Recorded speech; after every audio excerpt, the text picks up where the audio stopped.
দেখছেন সময় কলকাতা। সময় নিউজ নিয়ে রয়েছে আপনাদের সঙ্গে আমি প্রবীণ। দিকে দিকে বোমাতঙ্কের মাঝে পূর্ব বর্ধমানের কাটোয়া ডাকঘরেও বোমাতঙ্ক।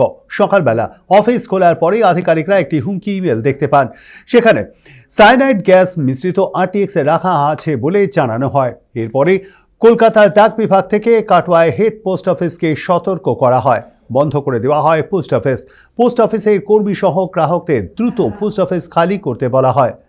খবর পাওয়া মাত্রই বিভিন্ন জায়গার পুলিশ, CISF এবং বব ডিসপোজাল স্কোয়াড তল্লাশি শুরু করে। স্টিফার টক নিয়ে এসেও প্রতিটি জায়গায় তল্লাশি করা হয়। আমরা এই বিষয়ে আরো বিস্তারিত জেনে নেওয়ার চেষ্টা করবো। আমাদের সঙ্গে রয়েছেন আমাদের প্রতিনিধি সুজয় ভট্টাচার্য। সুজয়, শেষ পর্যন্ত কি কিছু পাওয়া গেল?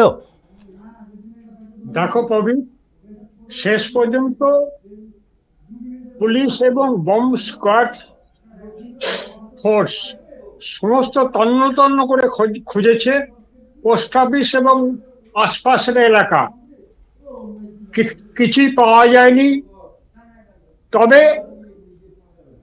পোস্ট অফিসের যারা গ্রাহক এবং এজেন্ট, তাদের মধ্যে চোখে মুখে একটা আতঙ্ক আমরা দেখতে পেয়েছি। পাশাপাশি বলে রাখি তোমার প্রবীণ, যেই ঘটনা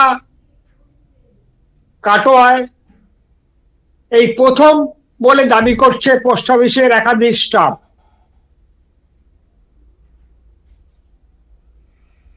ধন্যবাদ আমাদের সঙ্গে থাকবার জন্য সুজয়। কথা বলছিলাম আমাদের প্রতিনিধি সুজয় ভট্টাচার্যের সঙ্গে।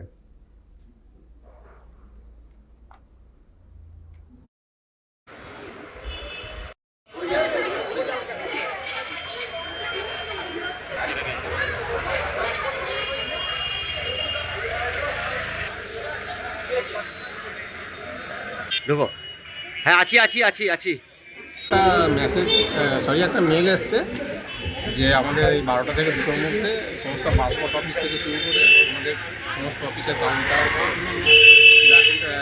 গ্রাউন্ডে যেসব কাউন্টার আছে সেগুলোকে বন্ধ করে দিতে বলা হয়েছে সুরক্ষার জন্য। বিশেষ করে একটা ব্লাস্টের কথা ওখানে মেনশন করা আছে, সেটা যাতে কারো কোনো রকম অসুবিধা না হয়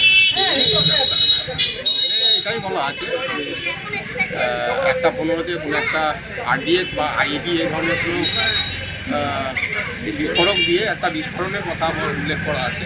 নাকি আমাদের পোস্ট অফিসে কেউ বোম রেখে গেছে, আমাদের একটু ভয়ে ওই জন্য সবাই বললো বেরিয়ে যেতে, যে সবাইকে মানে নিজের সাবধানে থাকতে হবে। এর আগে শুনেছিলাম অনেক জায়গায় কোটে বোম করছে, কিন্তু পোস্ট অফিসে কোনোদিন আছে এটা কোনোদিন শুনিনি।